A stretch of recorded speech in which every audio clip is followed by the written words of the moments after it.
Commander's log, stardate 150628. It is with deep regret that I open this entry by informing you of the news that you've already heard by now. But composer James Horner was reported as missing in a plane crash on the 22nd, later confirmed dead. He was an Oscar-winning composer who wrote and conducted the music for Star Trek II and Star Trek III. His work on the former was his first score for a high-profile motion picture.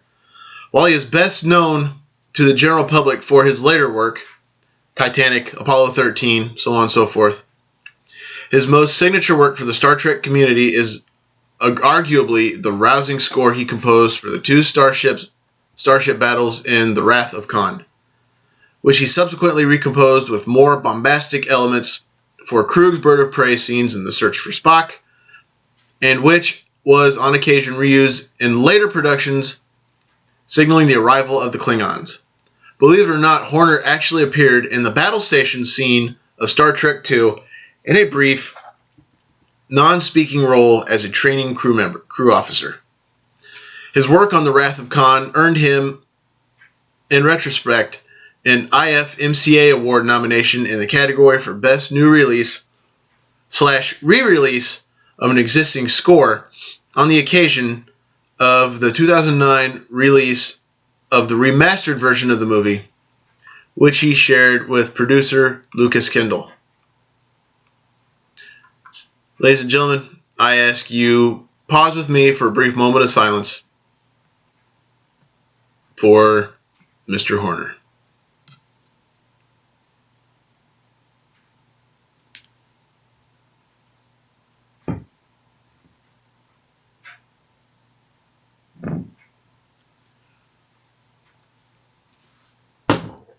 Kapla! Alright, enough of that nonsense. Let's do this. It's only fitting we open this entry musically with not one, but two of his songs from The Wrath of Khan. This week's entry is brought to us by our friends over at Synthaholics Anonymous Podcast, ran by David Duncan, Aaron O'Brien, and Fayth Hertzberg. Had a lovely conversation with two of the three the other night. I really am looking forward to being a guest on your podcast whenever we can find the time to make it happen. Still, like Captain Picard says, we just need to make it so. Alright. Before we get to the birthdays, let me replicate this week's BOCs.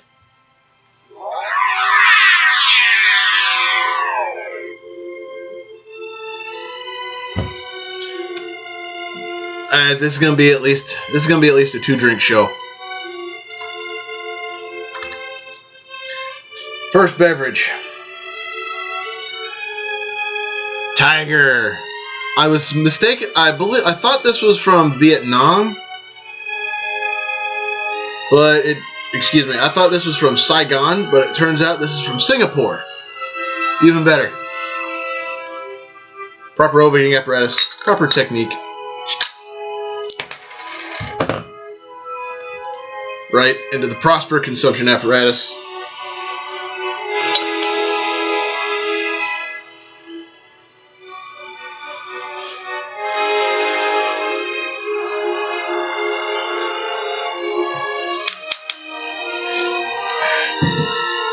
Cheers to you all. Kapla! That's in the Klingon Empire. It's pretty good stuff. I like it. Hope I can find some more of it.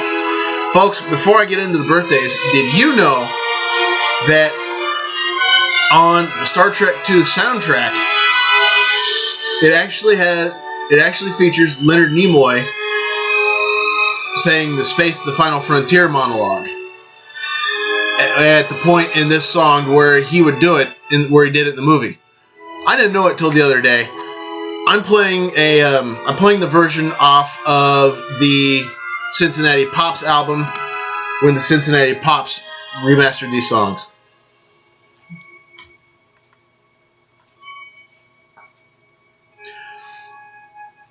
Brief pause.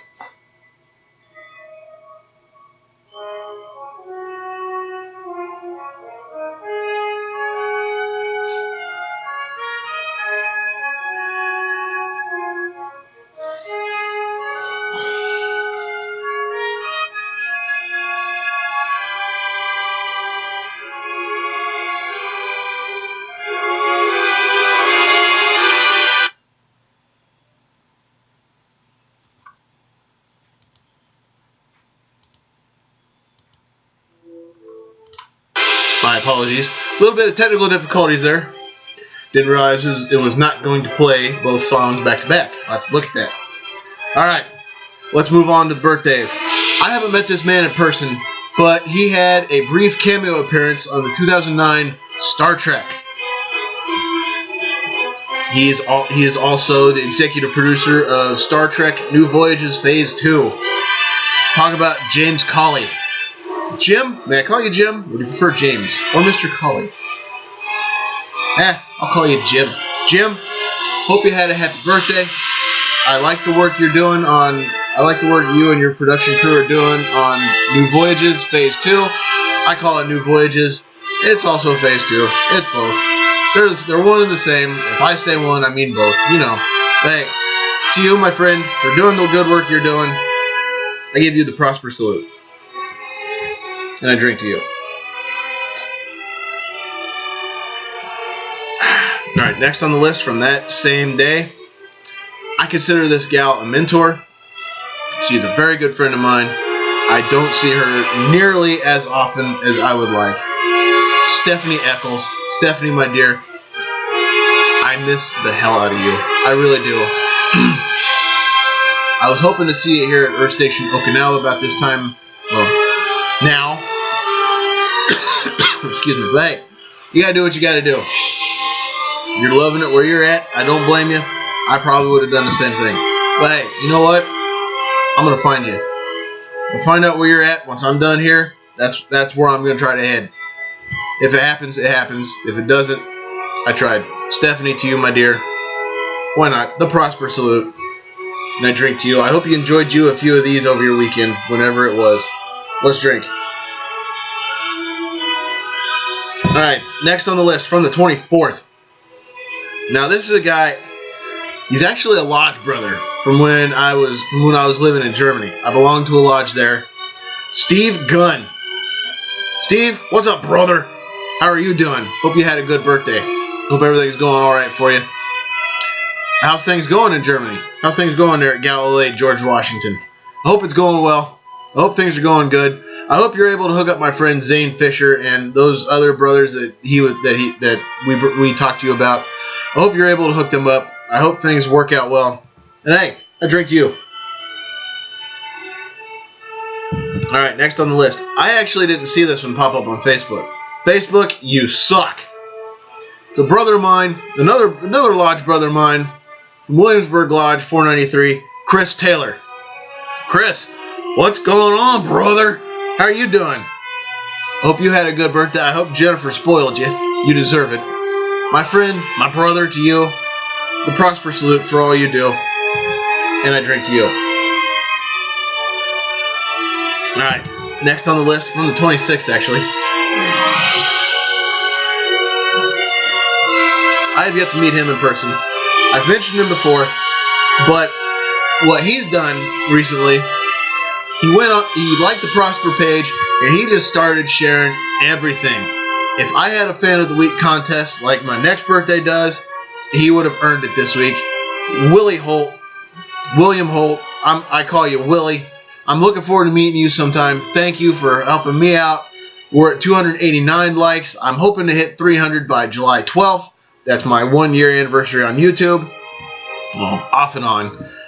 I've been doing this off and on for a year. But hey, I'm hoping to make it.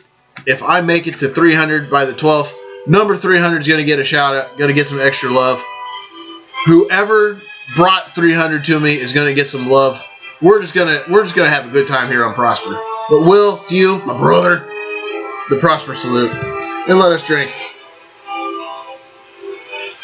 All right, next on the list from yesterday, the 27th.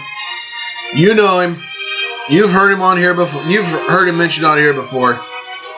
He is the talent over at Beer and Song of the Day. He is the inspiration for Prosper. The one and only Josh Baker. Now, Josh, I bet you were kind of hoping I would get rid of that thing for your birthday. Sorry. Only Leonard Nimoy deserves that thing being gotten rid of. And I think I did it one other time. But honestly, Leonard Nimoy's the only one that deserves it. Hey, Josh, happy birthday. I'm glad you're able to put another one in the book. About frickin' time. The Prosper salute to you for everything you've done for me. Excuse me. I'm hoping to make a trip out to Texas in November. I hope we get it. But hey, to you, I drink. All right. And the last birthday from this week. Today, actually. I went to school with her. She's a few years ahead of me. A lovely lady, a diehard Colts fan like me. The lovely Mandy McKendry. Mandy, how's it going? How are you doing? I hope life's treating you well. Hope things are going well for you. Hey, to you, my dear, I drink. Happy birthday. Let us consume. Alright, well, hey, guess what? That's it for the birthdays. Let's move on to some additional love. I mentioned him earlier, but I gave him some love. I mentioned him. Whew. It's late. I'm ready for bed. It's late in the week for me doing this. But I mentioned them earlier. They're the unofficial sponsors of this entry. But we had a hoot Friday night. My Friday night. We were just talking Trek. I think I might even give them an idea for Riker scores for their next episode. I hope so. Talk about David Duncan and Fayth Hertzberg. Talking about you two. We were just chatting it up, going nuts, having fun. I think two of us might even been drinking. I don't know. Hey, I could be wrong. But I do remember I cleared out Fayth's sinuses. That Morgan Freeman picture, that did it. I will. You comment about it down there, I'll post it up. I talked to you. The two of you had an awesome time. Aaron, I hope I have a chance to talk to you like I have been these two. And I really, really, really, sincerely hope I get the chance to talk Trek with you guys sometime on your podcast. I would really love to. I know it probably sounds like I'm begging for it. I'm not trying to. But hey, I just like the idea of being able to talk Trek with somebody. Hey, I'll drink to the three of you after I give you the Prosper salute. All right. Now, let's move on to a few other people. Next up, Lindsay Turner. Lindsay, I hope you're doing okay. I hope Donald gets home sometime soon. I hope Vixen has a speedy recovery. Hope she's doing okay from her operation. I really do. Oh, hey, while I'm thinking about it, Lindsay, boop, and I drink to you. All right, well, brought one of you up. Excuse me. I brought Red Panda up. I got to bring up the nonner. Grant Lane. Grant, what's up, brother? How you doing? How things going for you?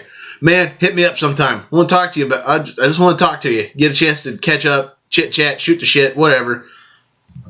Maybe share a couple of these. Who knows? Oh, by the way, Grant, while I'm thinking about it, boop, and I drink. Devoid of life is the brain cells of the average Sequest fan. Good thing I brought in reinforcements. Blue Moon First Peach Ale. I really like this stuff. I think this is the last one I have. If not, I have a second one. I have one more. If this is not the last one, I know I have one more. But hey, proper opening apparatus, proper technique.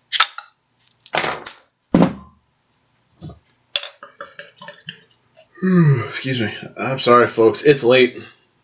It's late in the week for me. I should be getting ready for bed right about now. But hey, cheers to y'all. Kapla! So they'd say in the Klingon Empire. All right, now these last two are out at Bible camp on business. May and James Swiderski. I knew you two in Germany. You two are two of my good friends there.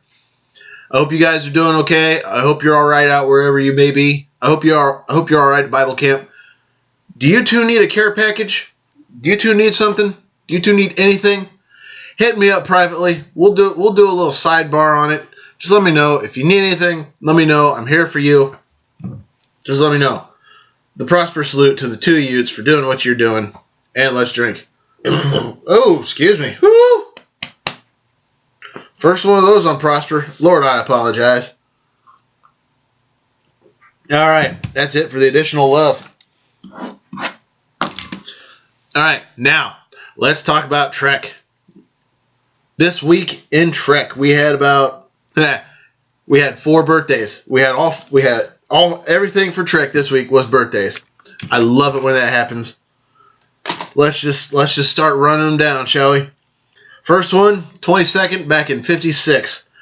Tim Russ was born. Now, who's that, you might be wondering? He played the first full Vulcan regular on Star Trek. He played Lieutenant Commander Tuvok of Voyager. And also, believe it or not, he was Ensign Tuvok on the USS Excelsior. And there is probably a theory out there that young Tuvok was recruited into Section 31, where he was surgically altered, appeared as an officer on the bridge of the Enterprise B, and a whole bunch of other crap, and eventually ended up being a terrorist, trying to steal trilithium from the Enterprise, and somehow he made it off the Enterprise and was surgically altered to be a Klingon to help steal a symbiote from Dax, and ultimately restored to his Vulcan appearance to be Tuvok on Voyager. So, somehow, I think somebody said there was a book written about that, but I could be wrong. I think that's just neat Star Trek backstory to back up the fact that Tim Russ has acted with 4 out of the 5 lead captains. He appeared alongside Shatner in Generations. He appeared alongside Patrick Stewart in the episode of The Next Generation Starship Down, where he played the terrorist. The Deep Space Nine episode... What was that? Crap, I'm drawing a blank. I forget what that episode is. It's the episode... No, I already mentioned it. He also appeared alongside Sisko in the Mirror Universe as Tuvok in the episode Through the Looking Glass, and he was a lead in Voyager, along under Captain Catherine Janeway. He didn't appear with Archer, which that'd be weird if he did. Man, that's gonna bother me. The name of that Deep Space Nine episode is gonna bother me. It's on the tip of my tongue, but I don't know what it is. If anybody can help me out, down there in the comments, I'll hook you up next week. I swear. Alright. That was a lot of talk for one birthday. Let's see if we can bust these other 3 out pretty quick. 24th, 1947. Peter Weller was born. Now, why are you bringing up RoboCop, you might ask? Well, he had 2 roles in Star Trek. He played John Frederick Paxton in the Enterprise 2-parter Demons and Terra Prime, which I think that should have been the finale. Honestly, I think These Are the Voyages was a piece of crap. But hey, it is what it is. He had a role. He had a big role in that one as the bad guy of the episode, and in Star Trek Into Darkness, he played Admiral Marcus. I think the comic books give him the name Admiral Alexander Marcus, but it wasn't mentioned in the movie. So as far as we know, it's just Admiral Marcus. He appears to be a good guy, but it turns out he is an operative for Section 31. Section 31? No, get out of here. Yep, that was him. Now, the next birthday, from the 27th, 1966. The big Star Wars loving idiot that brought us Admiral Marcus of Section 31, J.J. Abrams. Well, I will give J.J. credit. I have to give him credit. Star Trek back in 2009 was a good movie. It was a good movie. I'm not saying that because that was the first time Leonard Nimoy had put on the ears since 1991. I'm not saying it because of that. It actually was a good movie. Yet, did it reset the timeline? Yes. Did it tie in nicely with the Prime universe, which I'll say our universe? Yes. Did it have Leonard Nimoy? Oh, hell yeah. Yeah. Star Trek 2009, good movie. He dropped the ball in 2013 with Into Darkness. I honestly think he did. He relied too much on the Wrath of Khan, in my opinion. But at the same time, JJ, you get paid to make movies. I don't, so whatever. Hey, man, whatever you got to tell yourself, sleep at night, right? Right. All right. And last birthday, today actually, back in 54, the lovely Alice Krige. Now, who's that, you might be asking? Easy. She played the Borg Queen twice. She played the Borg Queen the first time in Star Trek First Contact, where she was the main bad guy trying to seduce Data. Well, actually, she did seduce Data. But, nope, I'm not going to go any further than that. That would be a spoiler for anybody that hasn't seen First Contact. If you haven't seen First Contact by now, either one, you haven't really ventured into Star Trek, or two, you've been living under a rock your whole life. Either way, it is what it is. And the second appearance, the Borg Queen, yep. Where was it? Endgame, the Voyager finale. I like the idea of them bringing her back into the fold for the Voyager finale. That was epic, in my opinion. That was awesome. You know what, Voyager producers? Well done. To you and Alice Krige, the Prosper salute. What the hell? Let's drink. All right, I think this is going to be a 2-beer entry, including the Fireball. All right. This week in Trek history, accomplished. Let's move on to the database, shall we? This week's entry coming to us from the original series. The episode, Metamorphosis. This one, It is what it is. But hey, it introduces us to one thing. Here we go. On an isolated asteroid, Kirk finds Zephram Cochrane, inventor of the warp drive, who has been missing for 150 years. That's it. Pretty good stuff, huh? I mean, this guy is a serious departure from the Zephram Cochrane we know from First Contact. But hey, you know what? They didn't know it was going to happen at the time. So let's just move on. Right? Right. Okay. Let's go behind the scenes.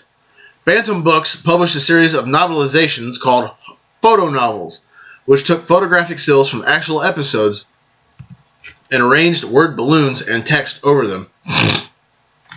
Ooh, excuse me. To create a comic book formatted story. The 5th installment was an adaptation of this episode and featured an interview with Eleanor Donahue. Now, am I the only one that thought she was stuck up in this one? I mean, seriously? Did she really play stuck-up pains in the asses? Or was it just this episode? If it was just this episode, she did a damn good job. I'll tell you what. Alright. This is the only episode in the first 2 seasons in which Captain Kirk is not on the Enterprise at any time during the plot. Likewise, the Enterprise does not appear in the 27 minutes into the episode. In 4 third-season shows, Kirk also spends the entire episode off-ship in The Paradise Syndrome, Plato's Stepchildren, Whom Gods Destroy, and All Our Yesterdays. But, but technically in All Our Yesterdays and in Whom Gods Destroy, well actually technically in those last 3, he was on the Enterprise long enough to get beamed down to the planet. But hey, that's a technicality. I'm not arguing technicalities.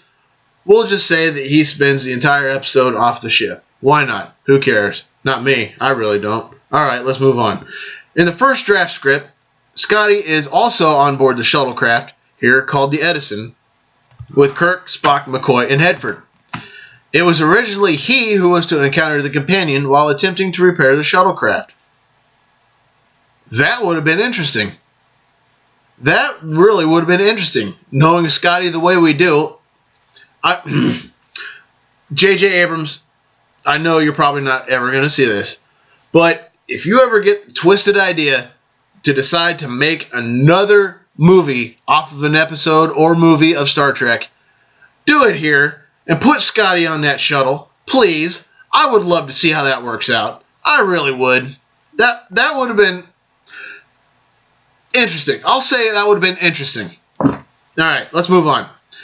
In the first draft, the Enterprise is temporarily commanded by Sulu. There we go.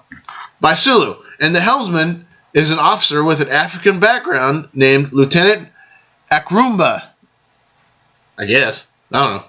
The character later appeared in the novel Mission to Horatius. Horatius? Horatius? No, Horatius? Horatius. That's what it looks like. That's what it sounds like. Again, JJ, probably not ever gonna watch this, but hey, there you go. Or whoever's doing the comics, take this. Take this and run with it. I would love to see how this works out.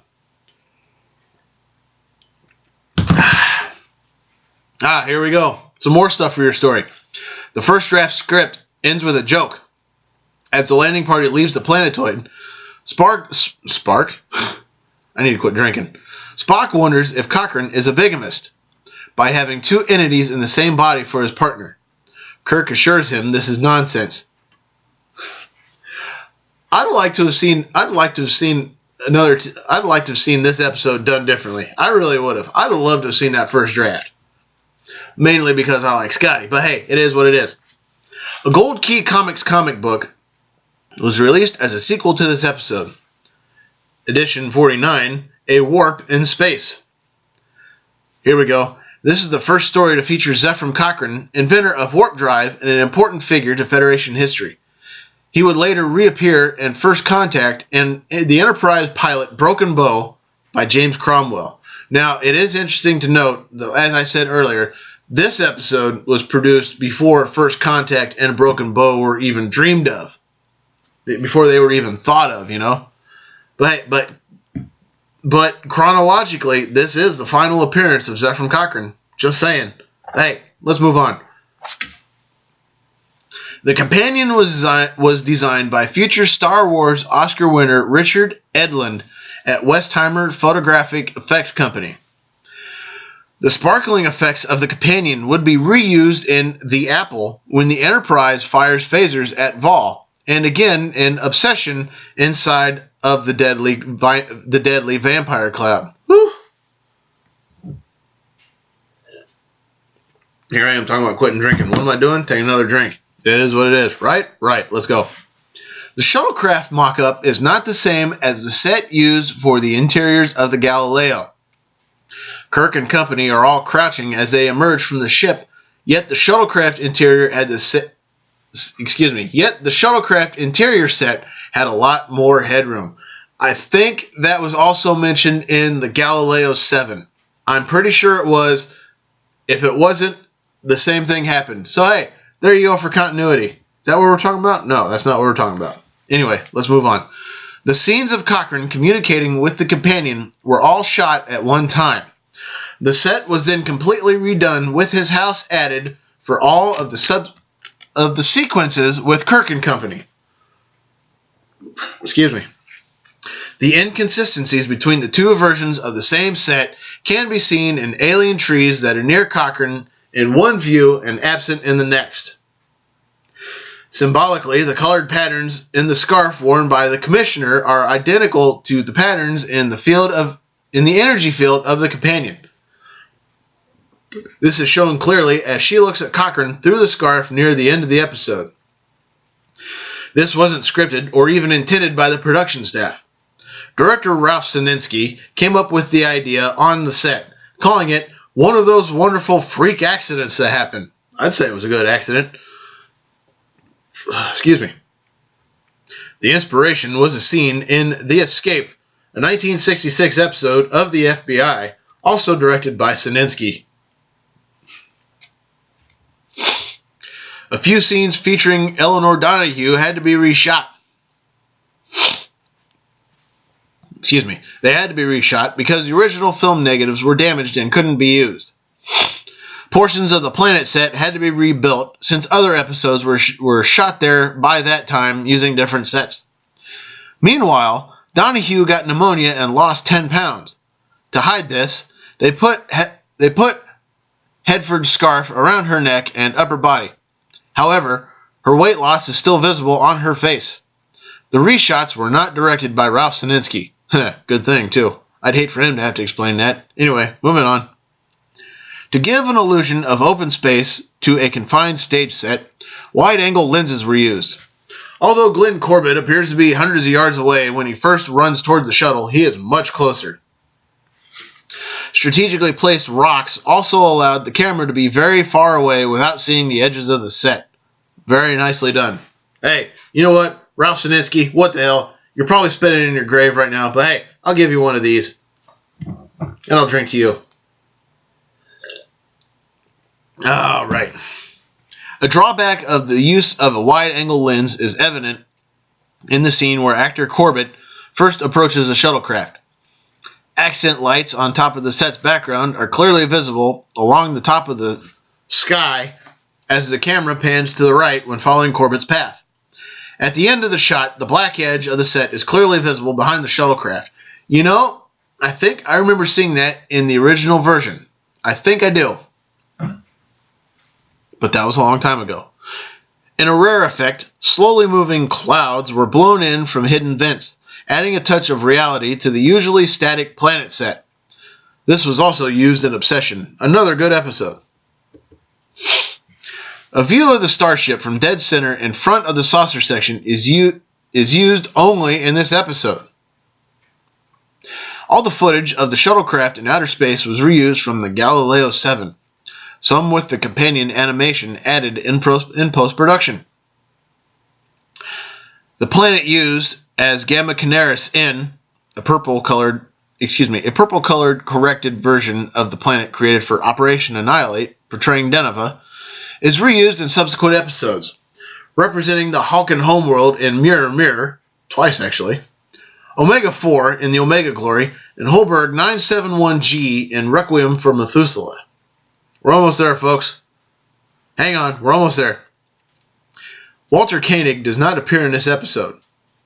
Works for me. No offense, but hey, it is what it is.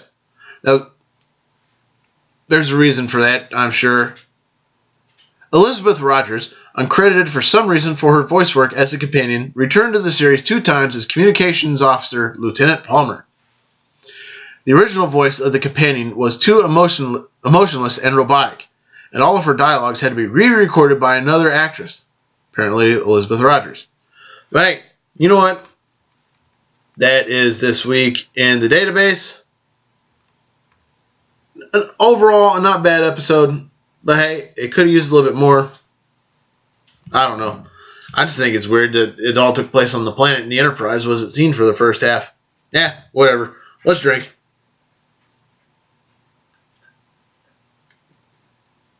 Let's bring it home. Let's bring it home. Oh! Man, I can't believe I forgot this one. I forgot this extended greeting. I'm sorry it took me so long. You can give me crap for it later if you want to, but a special congratulations on their recent wedding to Jason Miller and his wife. Damn it, I forgot her name. Jason, I'm sorry, I forgot your wife's name, but congratulations to the two of you. I wish you many years together. The prosperous salute to the two of you, and I'll slam the rest of this for you. Devoid of life is the brain cells of the average Sequest fan. Excuse me, which I feel like right now. I want to say your wife's name is Jessica. I saw it earlier. I think it's Jessica, but I could be wrong. But, alright. This one... Alright. I got nothing. 35 minutes. Let's bring it home. Ladies and gentlemen, It's time to make like the Enterprise and warp out. So everybody take care, have an awesome night or day. Don't do anything I wouldn't do, and if you do, name it after me. Don't drink and drive because, well, you might spill your drink, but more importantly, you might kill yourself or somebody else. And drinking and driving is dumber than being a Sequest fan. And what's worse than that is rooting for cheating bastards like Tom. Giselle won't let me go to the pro ball, and these balls are so heavy, full of air. Brady, men slapping women, racism, animal abuse, fake friends, people who welch on bets, ISIS, or anyone who is a member of, supports, or defends the Westboro Baptist Church, who tried to picket Leonard Nimoy's funeral but couldn't find the damn thing. Things like that are highly illogical, and I will not make time for them. Ladies and gentlemen, as always, thank you for having me on your computers, in your homes, via YouTube, Facebook, however you watch this. I really appreciate it. I'm truly am humbled. I thank you all from the bottom of my heart. And, as always, live long and prosper.